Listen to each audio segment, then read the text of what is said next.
আসসালামু আলাইকুম। সবাইকে শুভেচ্ছা জানাচ্ছি।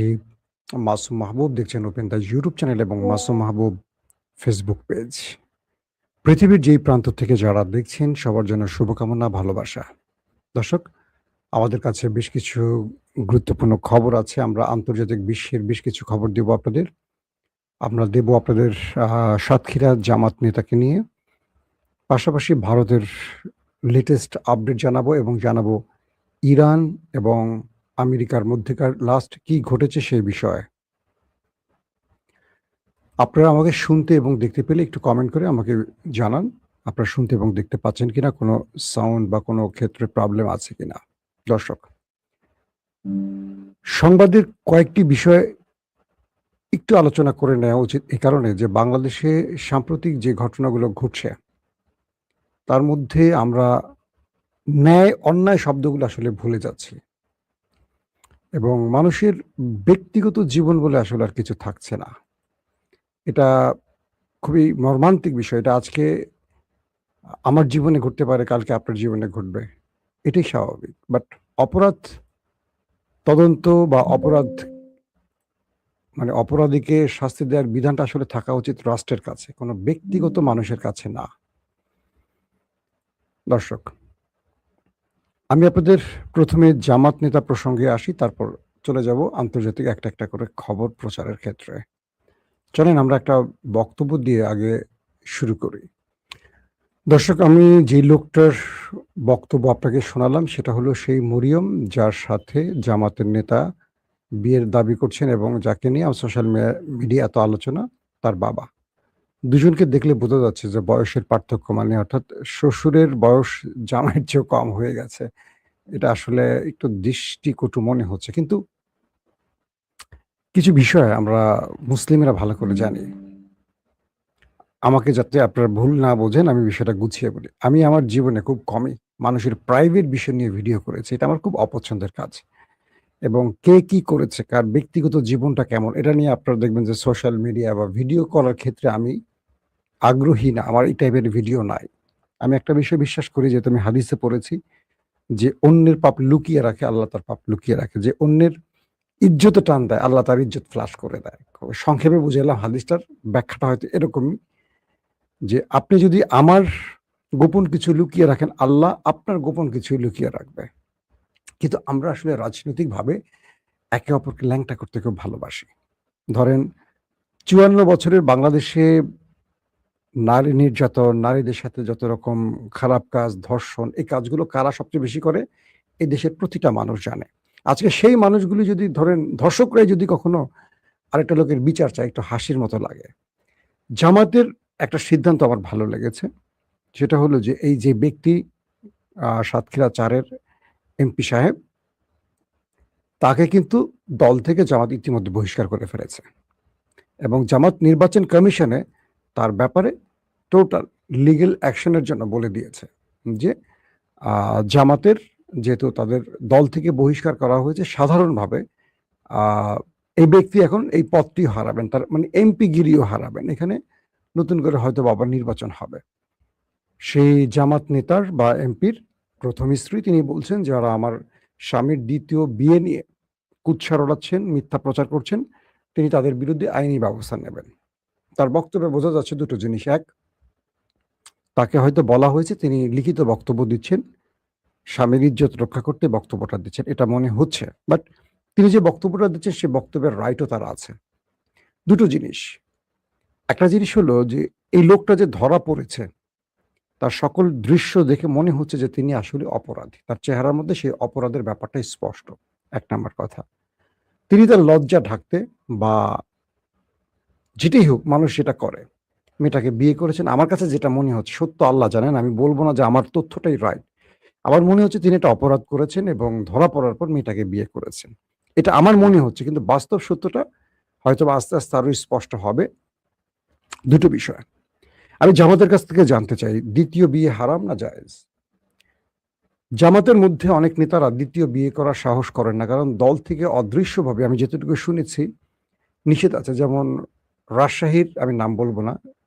খুব বর্তমান কোনো একজন পাওয়ারফুল নেতার আত্মীয়স্বজন মারা গেছেন। অতএব তাকে নিয়ে আর কথা বলতে চাই না। তো তিনি দ্বিতীয় বিয়ে করেছিলেন, অর্থাৎ আন্দোলন সময়টা তিনি খুব টাফ টাইম পার করেছিলেন হাসিনার আমলে, এবং বাড়িতে ফিরতে পারেননি। তার সেবা শুশ্রূষার জন্য সে একজন মানে দ্বিতীয় একটা স্ত্রী গ্রহণ করেছিলেন, কারণ সে পলাতক ছিলেন ভিন্ন জায়গায়। পরবর্তী শুনেছি তাকে দল থেকে বহিষ্কার করা হয়েছে দ্বিতীয় বিয়ের জন্য। ইসলামী দল অন ইসলামী কাজ কেমন হয়ে গেল? ২ নম্বর, জামাত নিজেদেরকে ফেরেশতা দাবি করতে পারবে না, কারণ এটা থেকে প্রমাণ হয় যে মানুষ মাত্রই ভুল, আর ভুল করতেই পারে। তবে অন্যান্য রাজনৈতিক দলকে এই ঘটনায় বেশি লাফালাফি করার দরকার নাই। বিপদ আরো আছে। কি?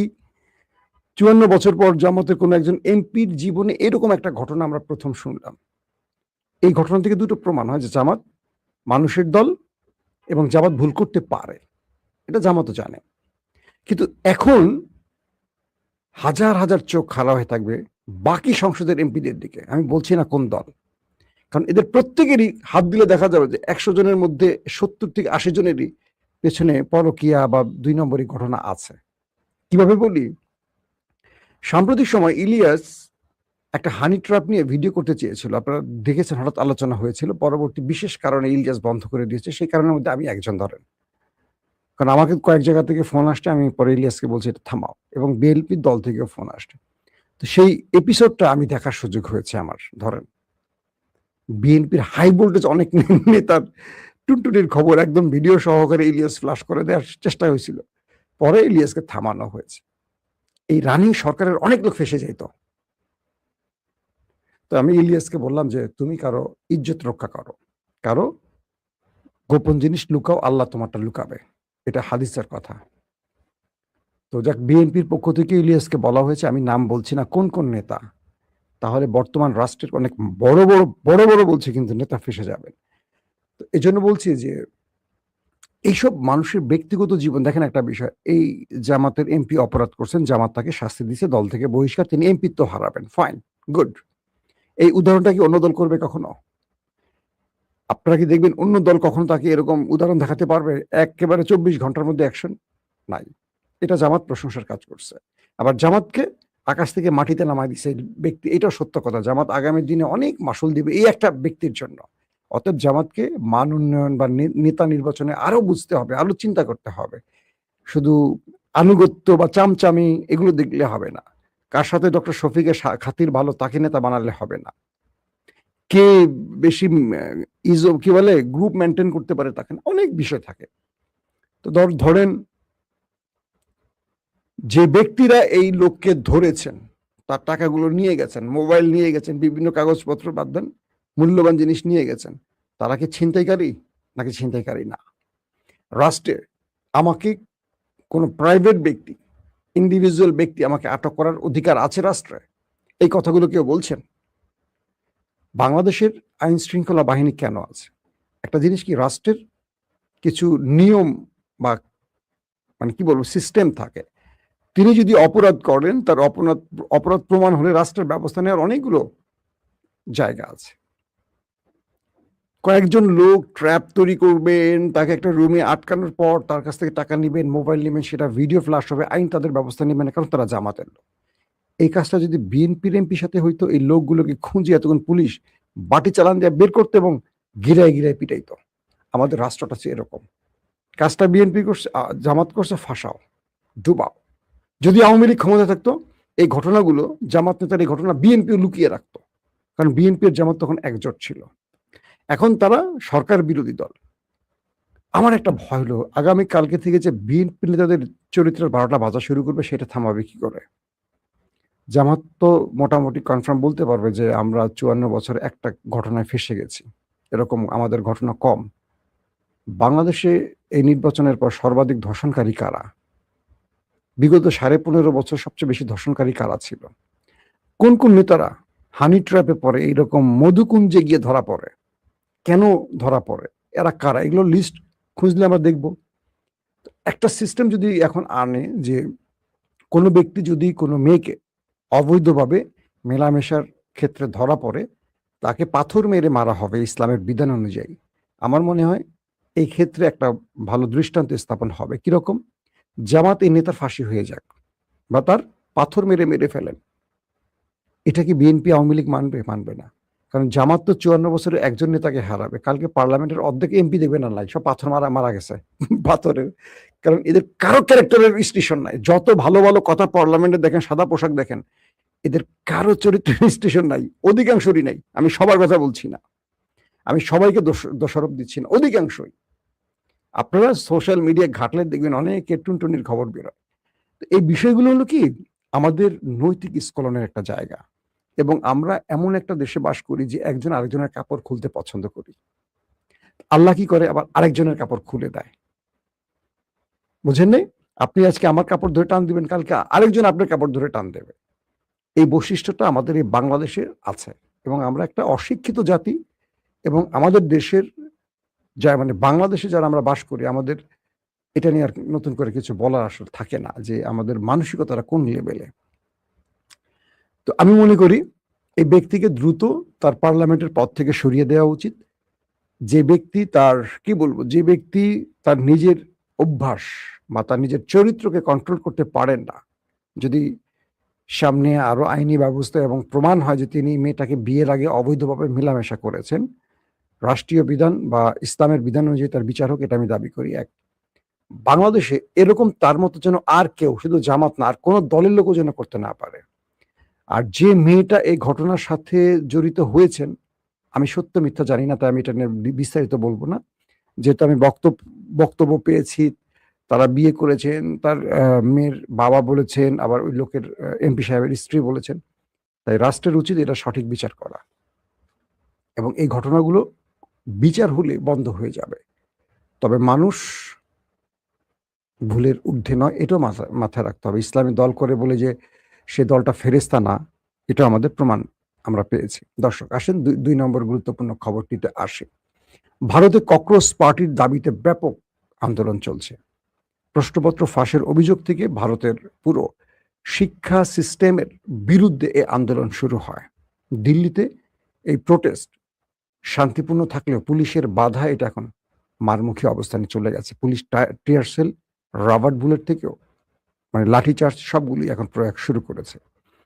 ইতিমধ্যে ভারতের বাকি বিরোধী দলগুলো এই তেরাপোকা পার্টি বা ককরোচ পার্টির পক্ষে মাঠে নেমেছে। আজকে কংগ্রেসের 2 প্রধান নেতা, সোনিয়া গান্ধীর মেয়ে প্রিয়াঙ্কা গান্ধী এবং রাজীব গান্ধীর ছেলে রাহুল গান্ধী, দুজনেই মাঠে নেমেছিলেন এই আন্দোলনের পক্ষে।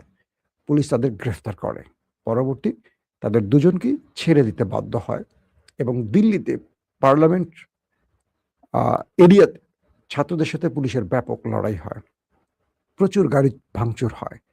প্রথমে শিক্ষামন্ত্রীর ধর্মেন্দ্র তার পদত্যাগের দাবি ওঠে, কিন্তু এখন এই আন্দোলনটা নরেন্দ্র মোদীর পদত্যাগের দিকে চলে গেছে।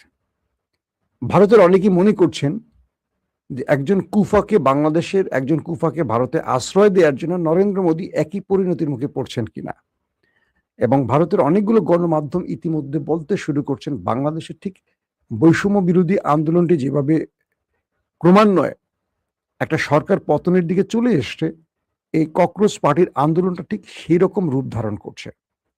এবং বলা হচ্ছে যে বাংলাদেশেও ঠিক এইভাবেই প্রথমে কিছু অধিকার বিষয়ে এই আন্দোলনটি হয়েছিল। আপনারা আমাদের যুদ্ধের আপডেট দিচ্ছেন, আরো 70-75 বিলিয়ন ডলার চেয়েছেন, যে যুদ্ধে আমেরিকার সেরা মারা যাচ্ছে, যে যুদ্ধে আমেরিকা অস্ত্র হারাচ্ছে, যে যুদ্ধে ইরানের কাছে আমেরিকার পরাজয় হচ্ছে, কেন সিনেট টাকা পাশের ব্যাপারে মানে ডলার পাশের ব্যাপারে মঞ্জুরি দেবে? এই যুদ্ধ আমেরিকা কি পেয়েছে? এই যুদ্ধ আমেরিকার কি লাভ হয়েছে? আমাদের সেনারা মারা যাচ্ছে, এবং মধ্যপ্রাচ্যে আমাদের ঘাঁটিগুলো একটার পর একটা জ্বলে যাচ্ছে। আমাদের লাভ কোথায়? আমাদের বিজয় কোথায়? মোটামুটি আমেরিকার পিগ হেগসেটকে লিঙ্ক করে ছেড়ে দিয়েছে সিনেট, এবং ট্রাম্পের পুরোপুরি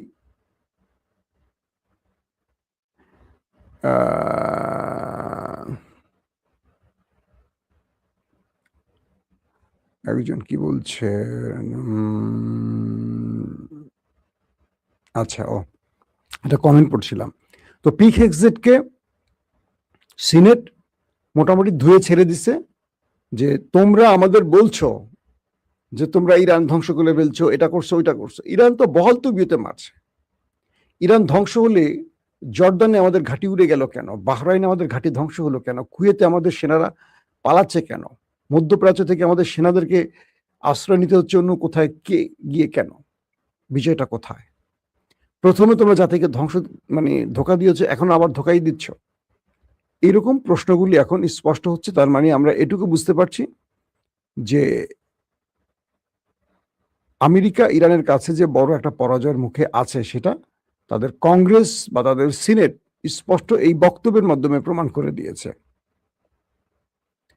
দর্শক, আমরা ইরানের কয়েকটি খবর জানাই।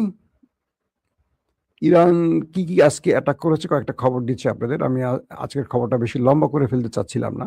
ডোনাল্ড ট্রাম্প হুমকি দিয়েছেন যে হরমুজ ইরানের যে কোনো হরমুজে ইরানের কোনো জাহাজ হামলার জবাবে তিনি কোনো না কোনো সেতু বা প্রাইভেট প্রতিষ্ঠান ধ্বংস করবেন। এই যে বক্তব্যটা ডোনাল্ড ট্রাম্প দিয়েছে, এটার প্রতিক্রিয়া ইরান কি বলছে?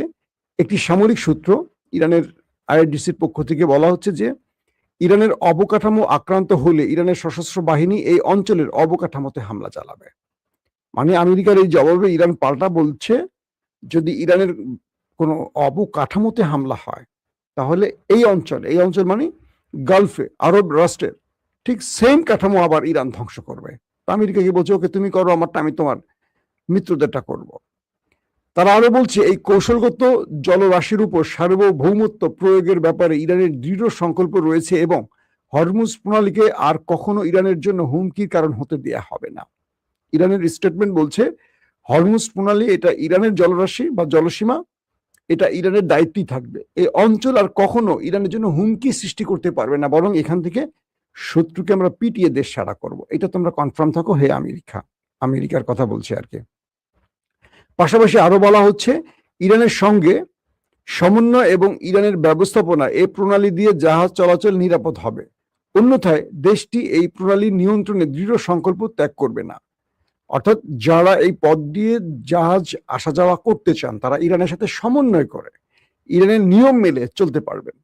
অন্যথায় এই অঞ্চল দিয়ে তাদেরকে আর ঢুকতে বেরোতে দেওয়া হবে না। এবং এই প্রণালীর দীর্ঘমেয়াদী নিরাপত্তার সঙ্গে সঙ্গতপূর্ণ, অর্থাৎ এই প্রণালীকে দীর্ঘদিন ধরে ইরান নিরাপত্তা দিয়ে আসছে এবং দিয়ে যাবে।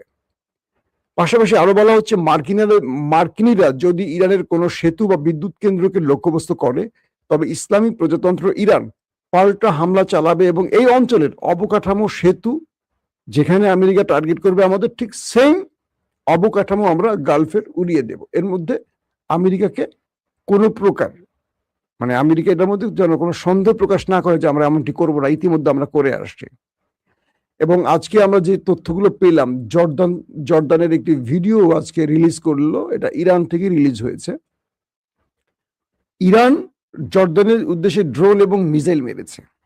যখনই জর্দানের সাইরেন বেজে উঠল, আমেরিকান সেনারা উঠে পড়ে পালানো শুরু করেছে। তারা তো তাদের যে বডি ক্যাম বা হেলমেটের সঙ্গে ক্যামেরা থাকে, ওই ক্যামেরা ভিডিওটা ধারণ হচ্ছিল।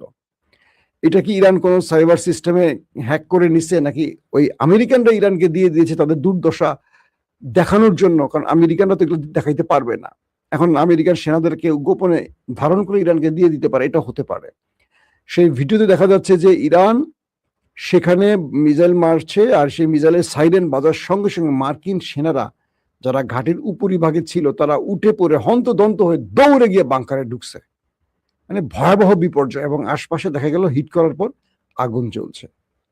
তার মানে আমেরিকার সেনাদের ধারণ করা ভিডিও এখন ইরানের বিভিন্ন সিস্টেমে প্রচার হচ্ছে। তার মানে আমেরিকাকে কি পরিমাণ সাইজ ইরান বিভিন্ন দিক থেকে করছে এটা প্রমাণ হয়। দর্শক, আপনাদের কোনো প্রশ্ন আছে ভাই? আমার কি বলে মাসুম ভাই, আপনি আমার প্রিয় মানুষ। জি ধন্যবাদ। আমি তো আবার অনেকের অপ্রিয় ভাই। সংবাদের একটা মজার বিষয় কি জানেন? আপনার পক্ষে গেলে আমি প্রিয়, আপনার বিপক্ষে গেলে আমি খুব খারাপ। আজকে অনেকেই আমাকে বলছেন, আমি একটা আর্জেন্টিনার খবর দিয়েছিলাম। সাংবাদিকদের কাজ কি? সংবাদ তুলে ধরা। বিশ্বাস করবেন কি করবেন না আপনাদের ব্যাপার। আজকে এটা দিছি, কালকে দেখা যাবে আর্জেন্টিনার বিরুদ্ধে দিব, যেটা আমার কাছে আসবে। আমার সংবাদ আমার পক্ষে বিপক্ষের না।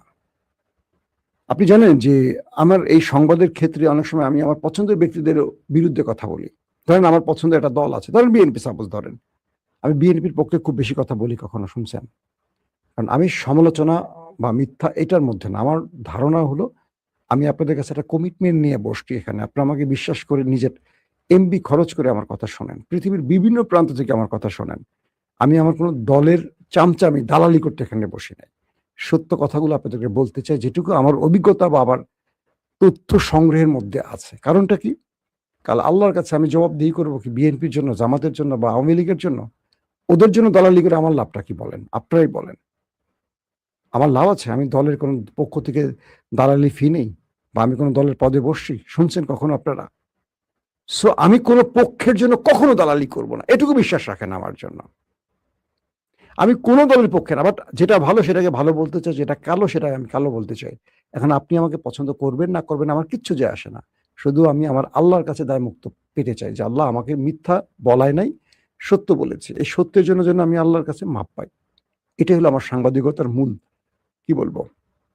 যে চিন্তাটা আমি এভাবেই লালন করি। এটাই আমার আদর্শ। কেউ ভালোবাসেন, খুশি হব, কেউ ঘৃণা করেন তাকেও ভালোবাসবো। আল্লাহ হাফেজ।